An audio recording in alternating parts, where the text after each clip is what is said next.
Perkenalkan, nama saya Felisa Putri Maharani dari kelas 11 MIPA 1. Saya di sini akan mempresentasikan tentang sistem peradilan di Indonesia.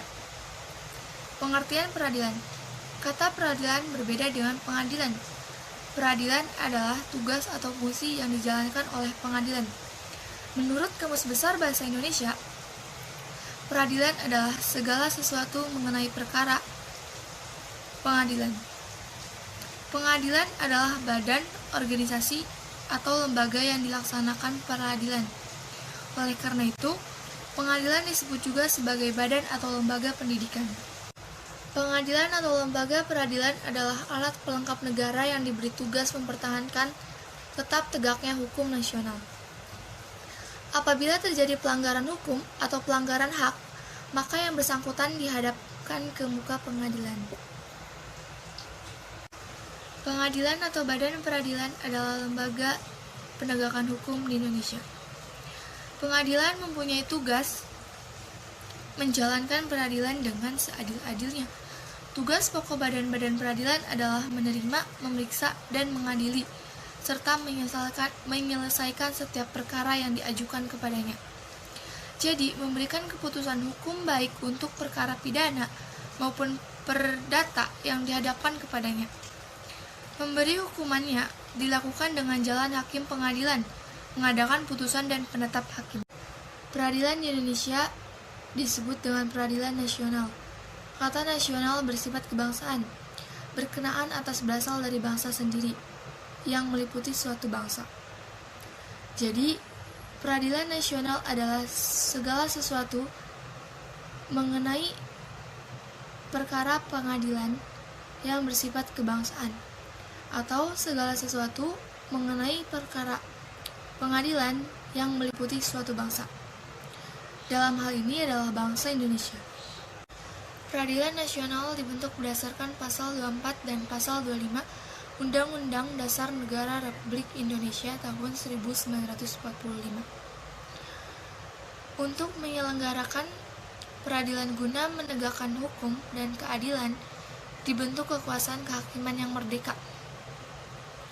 Menurut Undang-Undang Nomor 48 Tahun 2009 tentang kekuasaan kehakiman menjelaskan bahwa yang dimaksud kekuasaan kehakiman adalah kekuasaan negara yang merdeka untuk menyelenggarakan peradilan guna menegakkan hukum dan keadilan berdasarkan Pancasila dan Undang-Undang Dasar Negara Republik Indonesia tahun 1945. Demi terselenggaranya negara hukum Republik Indonesia.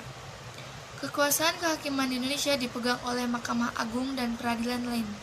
Berdasarkan uraian di atas, dapat disimpulkan bahwa sistem peradilan nasional dapat diartikan sebagai suatu keseluruhan komponen peradilan nasional yang meliputi pihak-pihak dalam proses peradilan, hierarki pengadilan maupun aspek-aspek yang bersifat prosedural dan saling berkaitan sedemikian rupa sehingga terwujud keadilan hukum. Nama saya Ilma Fauzia dari kelas 11 MIPA 1. Saya akan mempresentasikan tentang dasar hukum peradilan di Indonesia. Peradilan di seluruh wilayah Indonesia adalah peradilan negara yang diatur dengan undang-undang. Adapun dasar hukum peradilan di Indonesia yaitu sebagai berikut. Yang pertama, dalam pasal-pasal Undang-Undang Dasar Negara Republik Indonesia tahun 1945. Pasal 1 ayat 3 menegaskan bahwa kekuasaan negara dijalankan atas dasar hukum yang baik dan adil.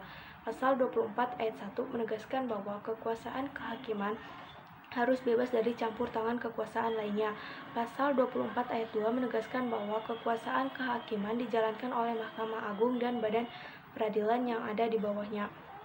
Pasal 24b mengatur bahwa suatu lembaga baru yang berkaitan tentang penyelenggaraan kekuasaan kehakiman. Selanjutnya, Undang-Undang Nomor 2 Tahun 2002 tentang Kepolisian Republik Indonesia. Selanjutnya, Undang-Undang Nomor 24 Tahun 2003 tentang Mahkamah Konstitusi. Selanjutnya, Undang-Undang Nomor 16 Tahun 2004 tentang Kejaksaan. Selanjutnya, Undang-Undang Nomor 48 Tahun 2009 tentang Kekuasaan Kehakiman. Selanjutnya, Undang-Undang Nomor 3 Tahun 2009 tentang perubahan kedua atas Undang-Undang Nomor 14 Tahun 1985 tentang Mahkamah Agung. Selanjutnya, Undang-Undang Nomor 49 Tahun 2009 tentang perubahan kedua atas Undang-Undang Nomor 2 Tahun 1986 tentang Peradilan Umum. Selanjutnya, Undang-Undang Nomor 50 Tahun 2009 tentang perubahan kedua atas Undang-Undang Nomor 7 Tahun 1989 tentang Peradilan Agama. Selanjutnya, Undang-Undang Nomor 31 Tahun 1997 tentang perubahan kedua atas Undang-Undang Nomor 5 Tahun 1950 tentang Peradilan Militer. Selanjutnya, Undang-Undang Nomor 51 Tahun 2009 tentang perubahan kedua atas Undang-Undang Nomor 5 Tahun 1986 tentang Peradilan Tata Usaha Negara. Selanjutnya, Undang-Undang Nomor 18 Tahun 2011 tentang perubahan kedua atas Undang-Undang Nomor 22 Tahun 2004 tentang Komisi Yudisial. Perkenalkan, nama saya Tiara Minatul Maula. Di sini saya akan menjelaskan tentang prinsip peradilan nasional. Lembaga peradilan nasional merupakan lembaga yang dibentuk oleh negara sebagai bagian dari otoritas negara di bidang kekuasaan kehakiman dengan sumber hukumnya peraturan perundang-undangan yang berlaku dalam negara. Adapun prinsip-prinsip peradilan nasional sebagai berikut. Yang pertama, pengadilan atau hakim tidak boleh menolak perkara yang diajukan kepadanya dengan alasan peraturan hukum kurang atau tidak jelas tentang hal yang diajukan itu. Yang kedua, semua peradilan di Indonesia adalah peradilan negara yang menerapkan dan menegakkan hukum dan keadilan berdasarkan Pancasila. Yang ketiga, peradilan dilakukan demi keadilan berdasarkan ketuhanan yang Maha Esa serta dilakukan dengan sederhana, cepat, dan biaya ringan. Keempat, segala campur tangan dari pihak-pihak lain dari luar kekuasaan kehakiman dilarang, kecuali yang diatur dengan undang-undang. Yang kelima, peradilan mengadili menurut hukum dengan tidak membeda-bedakan orang. Yang keenam, terakhir, semua pengadilan memeriksa dan memutus perkara dengan sekurang-kurangnya 3 orang hakim, kecuali apabila UU menentukan lain. Perkenalkan, nama saya Indah Ainun Nafia dari kelas 11 MIPA 1. Di sini saya akan mempresentasikan tentang Lembaga Peradilan Negara. Lembaga Peradilan Negara di seluruh wilayah Indonesia adalah peradilan yang ditetapkan oleh undang-undang. Hal ini menunjukkan bahwa selain peradilan negara, tidak dibolehkan adanya peradilan-peradilan lain yang bukan dilakukan oleh peradilan negara. Lembaga peradilan berperan untuk menerapkan dan menegakkan hukum dan keadilan berdasarkan Pancasila. Pengadilan sebagai lembaga penegak hukum bertugas untuk memeriksa, mengadili, dan memutuskan setiap perkara yang diajukan kepadanya agar mendapatkan keadilan. Secara umum, peran lembaga di peradilan adalah menerima, memaksa, sekaligus memutuskan suatu perkara di sidang pengadilan dalam rangka untuk menegakkan hukum dan keadilan. Setiap wilayah di Indonesia memiliki lembaga peradilan. Lembaga-lembaga peradilan di Indonesia ditempatkan secara bertingkat sesuai peran dan fungsinya. Pengadilan tingkat pertama atau pengadilan negeri bertugas dan berwenang memeriksa, memutuskan, dan menyelesaikan perkara yang pertama kali diajukan. Fungsi pengadilan tingkat pertama adalah memeriksa tentang sah atau tidaknya suatu pengajuan, suatu penangkapan, atau penahanan yang diajukan oleh tersangka, keluarga, atau kuasa hukumnya.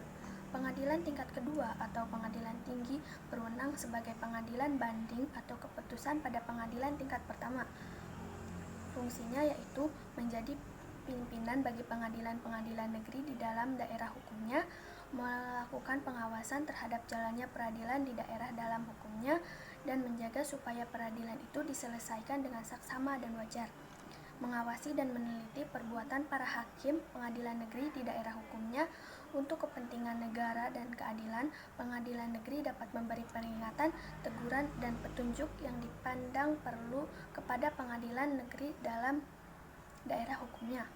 Berdasarkan Undang-Undang Republik Indonesia Nomor 48 Tahun 2009 tentang kekuasaan kehakiman di Indonesia dilakukan oleh Mahkamah Agung. Badan peradilan yang berada di bawah Mahkamah Agung meliputi badan peradilan yang berada di lingkungan peradilan umum, peradilan agama, peradilan militer, dan peradilan tata usaha negara, serta oleh sebuah mahkamah konstitusi. Lembaga-lembaga tersebut berperan sebagai penegak keadilan dan dibersihkan dari setiap intervensi baik dari lembaga legislatif, eksekutif maupun lembaga lainnya. Kekuasaan kehakiman yang diselenggarakan oleh lembaga-lembaga tersebut dilaksanakan oleh hakim. Assalamualaikum warahmatullahi wabarakatuh. Perkenalkan, nama saya Neneng Nana Dwi Septiani dari kelompok 2. Di sini saya akan membahas tentang Mahkamah Agung. Baik, Mahkamah Agung atau disingkat dengan MA adalah lembaga tinggi negara dalam ketatanegaraan Indonesia yang merupakan pemegang kekuasaan kehakiman bersama-sama dengan Mahkamah Konstitusi. Keberadaan Mahkamah Agung sebagai pemegang kekuasaan kehakiman tertuang dalam pasal 24 ayat 2 Undang-Undang Negara Republik Indonesia tahun 1945. Mahkamah Agung juga diatur dalam Undang-Undang Nomor 3 tahun 2009 tentang perubahan kedua atas Undang-Undang Nomor 14 tahun 1985 tentang Mahkamah Agung. Mahkamah Agung merupakan pengadilan tertinggi negara yang terdiri atas 60 hakim agung. Hakim agung tersebut diangkat oleh Presiden atas calon-calon yang diusulkan DPR. Mahkamah Agung membawahi badan peradilan dalam lingkungan peradilan umum, lingkungan peradilan agama, lingkungan peradilan militer, dan lingkungan peradilan tata usaha negara. Menurut Undang-Undang Negara Republik Indonesia tahun 1945, tugas dan wewenang Mahkamah Agung antara lain berwenang mengadili pada tingkat kasasi, peraturan perundang-undangan di bawah undang-undang, dan mempunyai wewenang lain yang diberikan oleh undang-undang. Mengajukan 3 orang anggota hakim konstitusi, memberikan pertimbangan dalam hal Presiden memberi grasi dan rehabilitasi. Adapun susunan Mahkamah Agung sebagai berikut. Yang pertama, Mahkamah Agung dipimpin oleh seorang ketua. Ketua Mahkamah Agung dipilih dari dan oleh Hakim Agung dan diangkat oleh Presiden. Yang kedua, Mahkamah Agung terdapat Hakim Agung sebanyak maksimal 60 orang. Hakim Agung dapat berasal dari sistem karir atau hakim atau tidak berdasarkan sistem karir, yaitu kalangan profesi atau akademisi. Yang ketiga, calon Hakim Agung diusulkan oleh Komisi Yudisial kepada Dewan Perwakilan Rakyat atau DPR untuk kemudian mendapat persetujuan dan ditetapkan sebagai Hakim Agung. Sekian presentasi dari saya. Mohon maaf apabila ada kesalahan kata-kata. Wabillahi taufiq wal hidayah. Wassalamualaikum warahmatullahi wabarakatuh. Perkenalkan, nama saya Diki Permana dari kelas 11 MIPA 1. Di sini saya akan menjelaskan tentang pengadilan tinggi. Pengadilan tinggi merupakan sebuah lembaga peradilan di lingkungan peradilan umum yang berkedudukan di ibu kota provinsi sebagai pengadilan tingkat banding terhadap perkara-perkara yang diputus oleh pengadilan negeri. Pengadilan tinggi juga merupakan pengadilan tingkat pertama dan terakhir mengenai kewenangan mengadili antar pengadilan negeri di daerah hukumnya.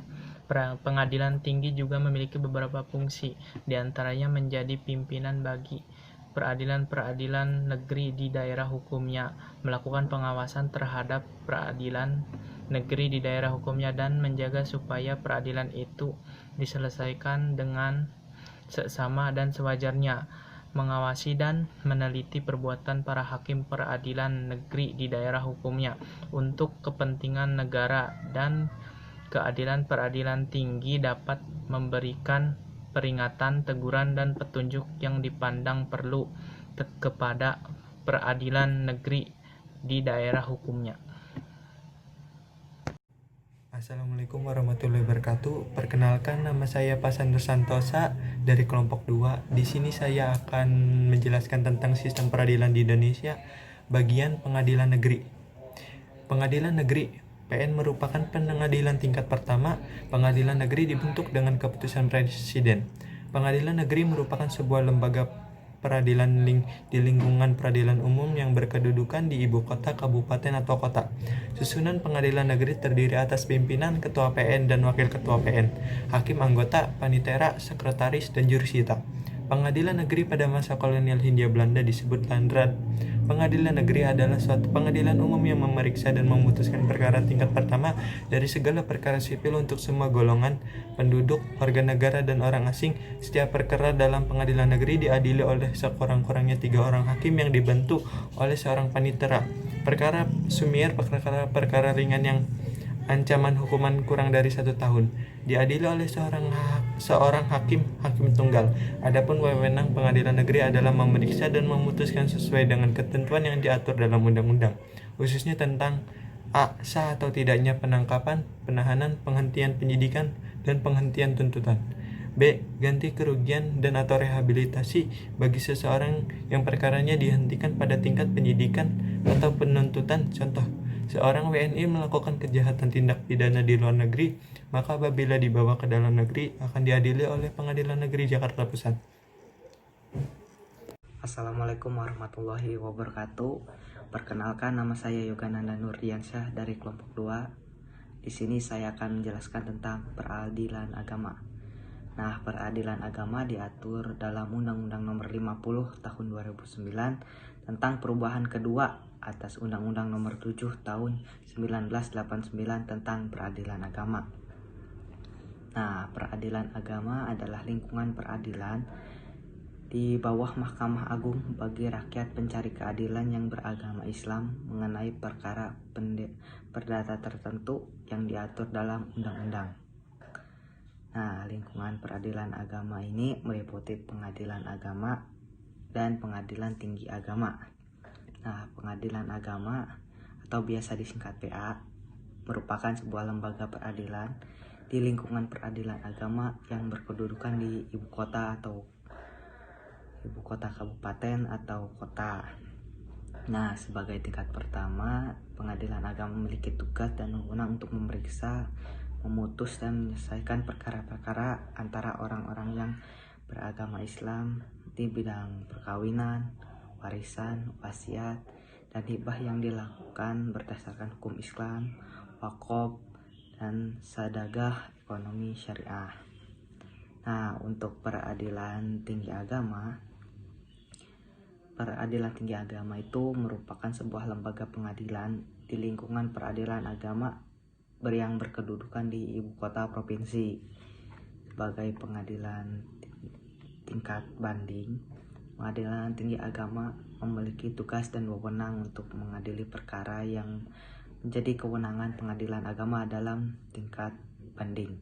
Selain itu, pengadilan tinggi agama juga bertugas dan berwenang untuk mengadili di tingkat pertama dan terakhir sengketa kewenangan mengadili antara pengadilan agama di daerah hukumnya. Sekian dari saya. Terima kasih. Wassalamualaikum warahmatullahi wabarakatuh. Assalamualaikum warahmatullahi wabarakatuh. Perkenalkan, nama saya Fujanur Hakim dari kelompok 2 kelas 11 IPA 1 akan menjelaskan tentang sistem peradilan militer. Peradilan militer merupakan salah satu pelaksana kekuasaan kehakiman yang bertugas memeriksa, mengadili, memutuskan, dan menyelesaikan perkara-perkara kejahatan dan pelanggaran yang dilakukan oleh anggota militer atau pihak yang disamakan dengan militer. Peradilan militer diatur dalam Undang-Undang Nomor 31 Tahun 1997. Peradilan militer meliputi pengadilan militer tinggi, dan pengadilan utama militer. Di pengadilan militer yang diadili yaitu anggota TNI, seorang yang menurut undang-undang dipersamakan dengan anggota TNI, anggota jawatan atau golongan yang dapat dipersamakan dengan anggota TNI, atau menurut keputusan Menhankam yang ditetapkan dengan persetujuan Menteri Kehakiman harus diadili oleh peradilan militer. Sekian dari saya. Wassalamualaikum warahmatullahi wabarakatuh. Assalamualaikum warahmatullahi wabarakatuh. Perkenalkan, nama saya Ridho Rabani dari kelompok 2 dan saya akan menjelaskan sedikit tentang peradilan tata usaha negara. Peradilan tata usaha negara diatur dalam Undang-Undang Nomor 51 Tahun 2009 tentang perubahan kedua atas Undang-Undang Nomor 5 Tahun 1946 tentang peradilan tata usaha negara. Menurut Undang-Undang Nomor 5 Tahun 1986 tentang peradilan tata usaha negara, peradilan tata usaha negara atau PTUN adalah suatu pelaksanaan kekuasaan kehakiman bagi rakyat pencari keadilan terhadap sekte-sekte tata usaha negara. Tujuan dibentuknya PTUN adalah melindungi warga masyarakat dari perilaku atau tindakan sewenang-wenang aparat atau pejabat pemerintah negara, baik di pusat maupun di daerah. Selain itu juga bertujuan agar aparatur pemerintah dalam melaksanakan tugas dan wewenang selalu berdasarkan peraturan perundangan yang berlaku. Pengadilan tata usaha merupakan pengadilan tingkat pertama yang bertempatan atau kedudukan di kota atau ibu kota kabupaten. Namun tidak semua kota atau kabupaten memiliki lembaga PTUN karena pembentukannya membutuhkan perencanaan dan persiapan yang baik. Oleh karena itu, pembentukan PTUN akan dilakukan secara bertahap, artinya dengan berbagai macam pertimbangan, seperti kebutuhan, kelayakan, kemampuan, persyaratan, dan sebagainya. Untuk suatu daerah, kabupaten, atau kota akan dikeluarkan keputusan presiden guna didirikan PTUN dan selanjutnya akan disusun oleh kabupaten atau kota lainnya secara bertahap. Sekian yang saya dapat sampaikan. Mohon maaf atas kelebihan dan kekurangannya. Wassalamualaikum warahmatullahi wabarakatuh. Warahmatullahi wabarakatuh. Perkenalkan, nama saya Siti Sri Rahayu dari kelas 11 MIPA 1. Di sini saya akan menjelaskan tentang Mahkamah Konstitusi. Mahkamah Konstitusi adalah salah satu lembaga negara yang menjalankan tugas di bidang kekuasaan kehakiman sesuai dengan amanat Undang-Undang Dasar Negara Republik Indonesia tahun 1945. Dalam melaksanakan tugasnya, Mahkamah Konstitusi merdeka dan terbebas dari kekuasaan manapun. Hal ini demi menegakkan hukum dan keadilan. Mahkamah Konstitusi berkedudukan di ibu kota negara. Dalam undang-undang yang mengatur tentang Mahkamah Konstitusi adalah Undang-Undang Nomor 4 Tahun 2014 tentang penetapan peraturan pemerintah, pengganti Undang-Undang Nomor 1 Tahun 2013 tentang perubahan kedua atas Undang-Undang Nomor 24 Tahun 2003 tentang Mahkamah Konstitusi.